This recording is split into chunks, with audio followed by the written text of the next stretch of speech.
please excuse me for constantly looking at my notes, but I really do need to get this out there correctly and with total accuracy. Have you ever thought, as a female, what it would be like to have a heart attack? Women are twice as likely to die from a heart attack as breast cancer. That's shocking, isn't it? I never knew that. In the UK, 35,000 women have heart attacks every year. I'm quite sure it's worldwide, actually. Do you, when you think of a heart attack, do you imagine suddenly gripping your chest and then falling to the ground like a stone? I did. Then you're probably wrong.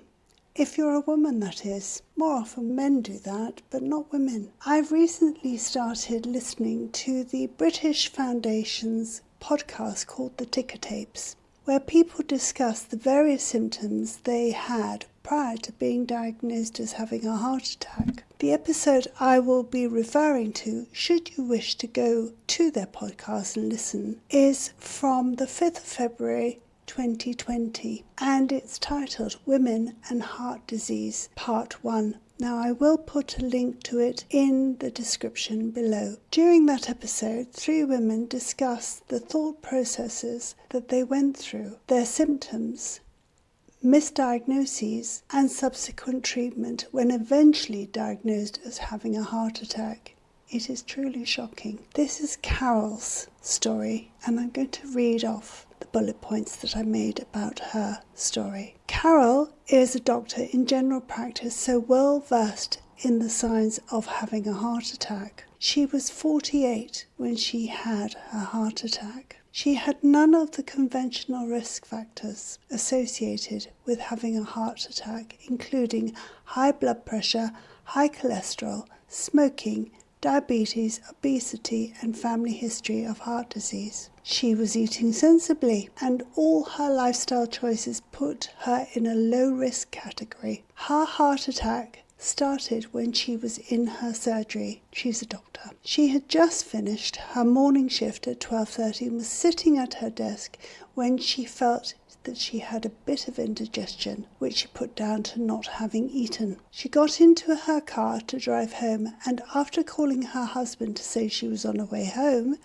she returned a call to her friend, who was also a doctor, as luck would have it, on her Bluetooth hands-free system in her car. Whilst in the conversation with her friend, she realised that the indigestion feeling wasn't going away, so she decided to tell her friend about it. Her friend immediately went into doctor mode and started asking her all the appropriate questions. Despite having a BMI of 26 with normal cholesterol and no diabetes, her risk factors were low. As they carried on talking, she realized she could no longer concentrate on what her friend was saying, so told her, "This is not right.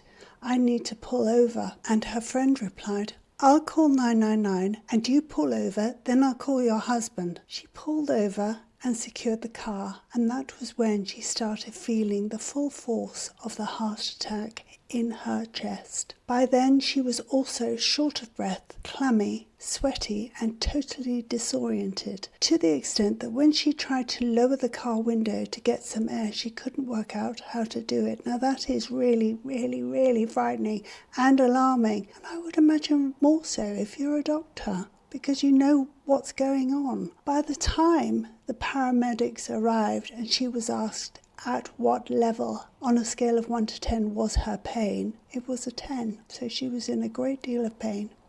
Disappointingly, the paramedics were quite nonchalant. They walked to her in a casual way, as if they had all the time in the world, and then they asked her to secure her car. They then asked her to walk from the car to the ambulance, which was parked down the road. I mean, honestly, what were they thinking? If someone's having a heart attack, you certainly don't ask them to do things. They clearly didn't believe her right from the start. And whilst on the way, the paramedic remarked, "You doctors always think the worst." I mean, honestly, it gets worse. They took her to a local A&E, which was only 5 minutes away, but not the cardiac hospital, which was a little further. They arrived, and during the handover, the paramedic said to the nurse, "Oh, she's a doctor and she thinks she's having a heart attack. We've managed to calm her down." I mean, just when you think it can't get any worse, it really does. So, during those hours of waiting to be believed, they tested her levels of troponin. Now, troponin is a protein that leaks from the heart muscle when it's being damaged. Troponin should normally be less than 5 to rule out a heart attack. Carol's level was 252, so that should have been a clue. By the time she actually left hospital, her level was at 50,000, so you can imagine the damage this heart attack had done to Carol's heart, unfortunately.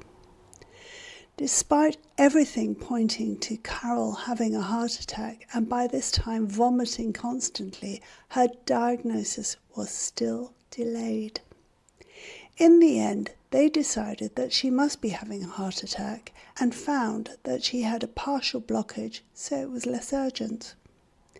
She remained in A&E for a total of 14 hours before eventually being transferred to the cardiac hospital, whereupon she had to wait another 6 hours before she was fitted with a stent to open up the artery. The incompetence and lack of care by the medical profession has left Carol with significant and permanent damage to her heart. Isn't that just the most terrible story? The level of medical gaslighting is breathtaking, and given that she was actually a doctor, you would think that they would have believed her, not treated her so shoddily. I just find it absolutely shocking and incredibly disheartening to think that another human being was treated that way. It's a lesson to us all. We need to be on our game when we're having a heart attack. We still need to be fighting for proper treatment. And if you have been, thanks ever so much for watching, and please do subscribe and like and hopefully leave a comment. Much love. Bye bye.